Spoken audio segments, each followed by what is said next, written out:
నమస్తే welcome to popcorn media entertainment. Harihara Veeramallu cinema అనేది July 24న release అవబోతుంది. మరి సినిమా రిలీజ్ అయ్యే టైం అయితే దగ్గరకు వస్తుంది. మరి ప్రీ రిలీజ్ ఈవెంట్ ఎక్కడ జరగబోతుంది, ఏ ప్లేసెస్లలో జరగబోతుంది, ఈ సినిమాకి సంబంధించిన విశేషాలు చెప్పడానికి ఈ రోజు మనతో పాటు ఉన్నారు senior journalist Hem Sundar sir. మరి సార్ని అడిగి హరిహర వీరమల్లు మూవీకి సంబంధించిన అప్డేట్స్ అయితే తెలుసుకుందాం. సార్ నమస్తే సార్. నమస్తే అమ్మా. సార్, హరిహర వీరమల్లు సినిమా అనేది రిలీజ్కి దగ్గరలోనే ఉంది సార్. జూలై 24న రిలీజ్ అవబోతుంది కాబట్టి ఆల్రెడీ ట్రైలర్ రిలీజ్ చేసేసారు. ఇంకా మనకి ప్రీ రిలీజ్ ఈవెంట్ ఒక్కటే జరగాల్సింది ఉంది కాబట్టి మరి ప్రీ రిలీజ్ ఈవెంట్ అనేది ఎప్పుడు జరగబోతుంది, ఎక్కడ జరగబోతుంది అంటారు సార్? అంటే రెండు ఈవెంట్లు ఘనంగా ప్లాన్ చేశారని సమాచారం అయితే ఉంది. అంటే పవర్ స్టార్ పాత్ర కూడా ఉంది కాబట్టి సినిమా ప్రమోట్ చేయాలి కాబట్టి ఆయన లేకుండా ప్రీ రిలీజ్ ఈవెంట్ చేస్తే చప్పగా ఉంటుంది. సినిమా చేయటం ఒక ఎత్తు, సినిమా ప్రీ రిలీజ్ ఈవెంట్లో ప్రమోషన్స్లో పాల్గొనాలి హీరోలు కూడా. పాల్గొంటేనే సినిమా మీద బజ్ క్రియేట్ అవుతుంది.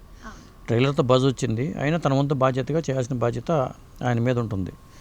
అయితే ఈ నెల 17వ తారీఖున వారణాసిలో ఒక ఈవెంట్ ప్లాన్ చేశారనేది సమాచారం. వారణాసిలో? కాశీలో. ఎందుకు సార్ అట్లా? అంటే ఈ సబ్జెక్టు పాన్ ఇండియా సినిమా, ఇది సబ్జెక్ట్ పరంగా హిందువుల మీద జరిగే దాడిని అడ్డుకునే యోధుడి కాతగా చెప్తున్నారు. కొంతమంది ఏమో తెలంగాణ యోధుడు అనుకున్నారు, కానీ హిందువుల మీద జరిగే దాడిని అడ్డుకున్న యోధుడిగా దీన్ని మార్చి ఉంటారేమో. కాదు, ముందు ఏదో అనుకుని ఉండొచ్చు, తర్వాత మార్చి ఉండొచ్చు కూడా, చెప్పలేము.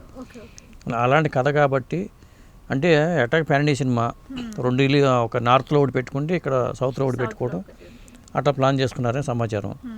అంటే నార్త్లో పెట్టే ఈవెంట్కి యూపీ సీఎం, ఉత్తరప్రదేశ్ సీఎం యోగి ఆదిత్యనాథ్ని ముఖ్య అతిథిగా పిలుస్తున్నారనేది సమాచారం ఉంది.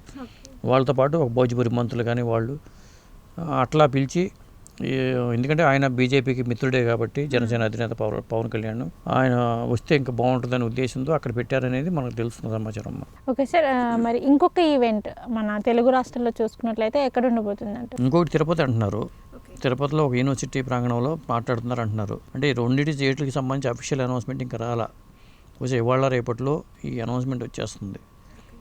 అది యూపీలో జరిగే ఈవెంటు, తిరుపతిలో జరిగే ఈవెంటు, ఈ రెండు ఈవెంట్లతో ఈ సినిమా మీద ఆటోమేటిక్గా బజ్ వచ్చేస్తుంది. పవర్ స్టార్ అక్కడికి వెళ్ళటం, పాల్గొనడం చేసి, ఇప్పుడు ఎందుకంటే ఈ సినిమా కాన్సెప్ట్ అలాంటిది, 18 మొఘలాయల కాలం నాటి కాన్సెప్ట్ కాబట్టి.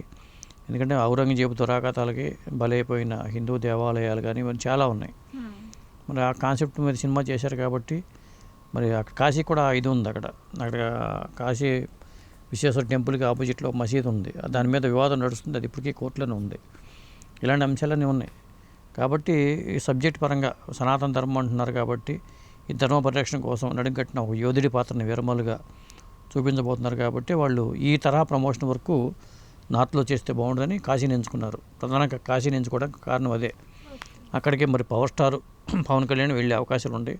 ఆయన వెళ్తేనే కదా యోగి ఆదిత్యనాథ్ వచ్చేది, కాబట్టి ఆయన వెళ్లకుండా ఈవెంట్ జరగదు. ఇట్లా తిరుపతి యూనివర్సిటీ ప్రాంగణంలో మరి ఇక్కడ ఎవరు పిలుస్తున్నారు, మరి పవర్ స్టార్ ఒకళ్ళే ఉంటారా, ఇంకెవరైనా పిలుస్తున్నారా చీఫ్ గెస్ట్గా? గెస్ట్ కూడా ఉండాలి కదా. అక్కడ యోగించారని పిలిచినప్పుడు ఇక్కడ మరి చంద్రబాబు నాయుడు గారిని పిలుస్తారా తెలియదు. అది తిరుపతిలో జరిగే, ఎందుకంటే చంద్రబాబు నాయుడు గారిని సొంత నియోజకవర్గం అక్కడ దగ్గరే ఉంది కాబట్టి పిలవచ్చు కూడా. ఎందుకంటే అది పిలిస్తే ఇంకా హైప్ వస్తుంది. ఆయన అడిగితే ఈయన కాదంటారు. మరి ఏదైనా కానీ దానికి సంబంధించిన కార్యక్రమాలకు సంబంధించిన వివరాలు ఇవాళ రేపట్లో వచ్చే అవకాశం ఉంది. 19వ తారీఖు తిరుపతి అంటున్నారు. తిరుపతిలో ఒకటి, అలాగే వచ్చేసి వారణాసిలో ఒకటి, ఈ రెండు చోట్ల అయితే ప్రీ రిలీజ్ ఈవెంట్స్ జరిగే ఛాన్సెస్ అయితే ఉన్నాయనేసి, అంటే మొత్తానికి అయితే భారీగానే ప్లాన్ చేస్తున్నారు. పెద్ద సినిమా కాబట్టి మరి ప్రమోషన్ వర్క్ చేయాలి కాబట్టి చేస్తున్నారు. సినిమా రిలీజ్కి దగ్గరలో ఉంది కాబట్టి టికెట్ రేట్లు ఎలా ఉండబోతున్నాయి అంటారు సార్? టికెట్ రేట్ల విషయంలో కొంచెం ఇష్యూ జరిగింది కదా సార్, మరి ఈ సినిమాకి టికెట్ రేట్ ఎలా ఉండబోతున్నాయి అంటారు? అందులో పాన్ ఇండియా మూవీ కాబట్టి పాన్ ఇండియా సినిమాలకి వాళ్ళు అప్లై చేశారు, పెంచుకుంటామని చెప్పి అడిగారు. ఇక్కడ తెలంగాణ గవర్నమెంట్లో కూడా ప్రత్యేక షోలకి పర్మిషన్స్ ఇవన్నీ ఏం రత్నంగా చూసుకుంటున్నారు. తెలంగాణ గవర్నమెంట్లో కూడా సంప్రదింపు జరుపుకోవటం, అలాగే దిల్ రాజు గారితో, ఎఫ్డీ చైర్మన్ గారు దిల్ రాజు గారిని కూడా అడిగి ఆయన కూడా కోఆపరేషన్ చేస్తారు. ఒక సినిమాని హిట్ అయితే కదా మంచిదే కదా ఇండస్ట్రీకి. కాబట్టి తెలంగాణ గవర్నమెంట్ సపోర్ట్ కూడా ఉంటుంది. ఈ మధ్యన అన్ని సినిమాలకు ఇచ్చినట్టే ఈ సినిమాలకు కూడా ఇస్తారు. అంటే ఒకదానికి ఎక్కువ ఒకదానికి తక్కువ అని ఇవ్వకుండా ఏపీలో కూడా అలాగే ఉంటుంది. అది ప్రమోషన్స్ సినిమా టికెట్ రేట్ పెంచుకునే అవకాశం ఉంటుంది. అది వారం పెంచుతారా, ఎంతకాలం పెంచుతారు? ఒక వారం అయితే ఉంటుంది, ఖచ్చితంగా ఉంటుంది. ఇక్కడ కూడా నాకు తెలిసి ఒక వారం అయితే కంపల్సరీగా ఉంటుంది. అది అంటే ఓన్లీ టికెట్ రేట్లు ఒక్కటేనా సార్, లేదంటే లాస్ట్ టైం కూడా ఒక ఇష్యూ జరిగింది కదా సార్, థియేటర్స్లోనే పాప్కార్న్ ఇష్యూ రేట్ అనేది చాలా విపరీతంగా పెరిగిపోతుంది, టికెట్ కాస్ట్ కన్నా ఎక్కువ పాప్కార్న్ కాస్ట్ ఎక్కువ ఉంటుంది అని చెప్పేసి అవి తగ్గే ఛాన్సెస్? ఎందుకంటే ఈ ఇష్యూని టచ్ చేయకపోవచ్చు. ఈయన సినిమా వచ్చేనే పాప్కార్న్ గుర్తొచ్చినాయి అంటారు. ఎందుకంటే యథాప్రకారం ఇప్పుడు ఈ సినిమా అయిపోయే వరకు ఆయన ఇక ఇతర విషయాల్లో వేలు పెట్టకుండా సినిమా రిలీజ్ చేసుకోవటం, ఈ సినిమా రిలీజ్ అడ్డుకోవడానికి కొంత శక్తులు దుష్టశక్తులు ప్రయత్నం చేస్తున్నాయి. వాళ్ళ మీద ఒక నిఘా పెట్టి ఉంచాలి ఖచ్చితంగా. ఎందుకంటే ఏ రకమైన ఇది చేస్తారు, ఎవరిని రెచ్చగొడతారో తెలియదు. కాబట్టి ఒక నిఘా అటు పెడతారు ఖచ్చితంగా. ఎందుకంటే రాజకీయంగా ఆయన ఎదుగుతున్నాడు. ఆయన ఎదుగుదలను చూసి వారులేని వ్యక్తులు, వారులేని శక్తులు చాలా ఉన్నాయి కాబట్టి ఖచ్చితంగా దాని మీద ఫోకస్ పెడతారు. ముఖ్యంగా అక్కడ అట్లా జరుగుద్ది.